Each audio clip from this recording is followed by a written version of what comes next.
পরিমাণ কষ্ট হয়। হযরতে মুসা আলাইহিস সালামের ইন্তেকালের পরে হযরতে মুসা আলাইহিস সালাম যখন ইন্তেকাল করলেন, ইন্তেকালের বহুদিন পরে মুসা আলাইহিস সালামের একজন নেককার উম্মত তিনি রাত্রিবেলা স্বপ্নে দেখলেন মুসা আলাইহিস সালামকে। তিনি হযরতে মুসা আলাইহিস সালামকে জিজ্ঞাসা করলেন, ও আল্লাহর নবী, আপনি দুনিয়া থেকে চলে গেছেন, কিন্তু মৃত্যুর যন্ত্রণা কি একটু আমাকে বলেন। হযরতে মুসা আলাইহিস সালাম বলেন, মৃত্যুর যন্ত্রণা এতটা কষ্টের, এতটা কষ্টের, মৃত্যুর যন্ত্রণা এতটা কষ্টের, আমার কাছে মনে হলো অনেক মানুষে মিলে আমার কলিজার ভিতরে কাঁটা গেঁথে দিয়েছে চারপাশ দিয়ে, আমার কলিজার ভিতরে চারপাশ দিয়ে কাঁটা গেঁথে দিয়েছে। এরপরে সকল মানুষ যখন একত্রিত টান দিলে যে কষ্ট হয়, মৃত্যুর যন্ত্রণা তার থেকেও কষ্টের। চিন্তা করেছেন কখনো মৃত্যু কতটা কষ্টের? আপনি মনে করবেন যে হুট করে মৃত্যু হয়ে যাবে, না না, এই চিন্তা ভাবনা থেকে বেরিয়ে আসতে হবে। মৃত্যু অনেক কষ্টের। মৃত্যু যার কাছে আসবে সেই বুঝতে পারবে মৃত্যুর যন্ত্রণা কি। হযরত ঈসা আলাইহিস সালাম একটা কবরের পাশ দিয়ে যাচ্ছেন। হযরত ঈসা আলাইহিস সালাম বললেন, আল্লাহর নির্দেশে তুমি জীবিত হও। কবর থেকে একজন লোক জীবিত হয়ে দাঁড়ালেন।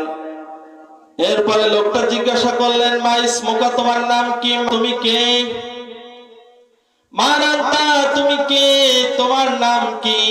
কবরের লোক বললেন, আমি হযরতে নূহ আলাইহিস সালাম। হযরত ঈসা আলাইহিস সালাম ডাক দিয়ে বলেন, ও আল্লাহর নবী, আপনাকে যদি দুনিয়ার জমিনে জীবিত করা হয় তাহলে আপনি কি করবেন? তিনি বললেন, আমাকে যদি জীবিত করা হয় আবার কি আমার মৃত্যুবরণ করা লাগবে নাকি? হযরত ঈসা আলাইহিস সালাম বললেন, অবশ্যই, কেন? তুমি তো আল্লাহর নবী, তুমি মৃত্যুকে এত ভয় পাও কেন?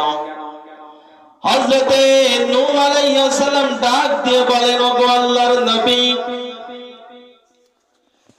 আপনি তো নবী, ঠিক আছে, আমিও নবী, কিন্তু আপনি এখনো মৃত্যুবরণ করেন নাই। মৃত্যুর যে স্বাদ এটা আপনি বুঝবেন না।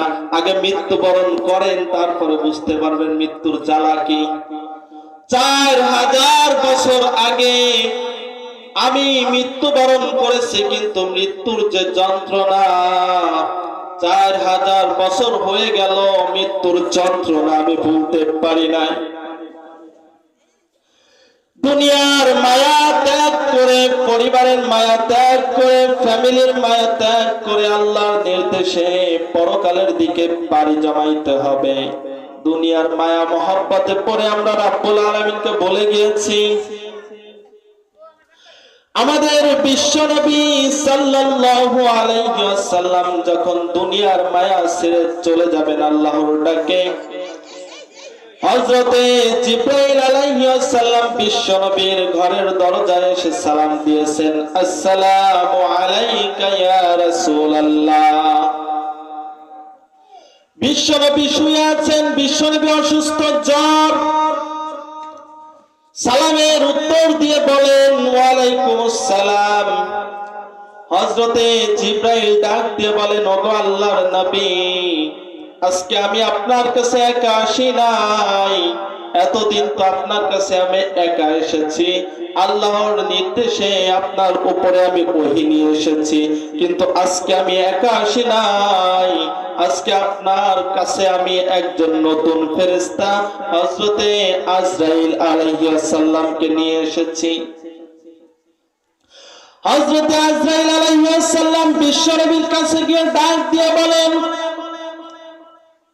সালাম দিয়ে বলেন, আসসালামু আলাইকা ইয়া রাসূলুল্লাহ। ও নবী, আপনি যদি অনুমতি দেন আমি আপনার কাছে আসতে চাই, এবং আপনি যদি অনুমতি দেন আপনার রূহটা আমি কবজ করতে চাই।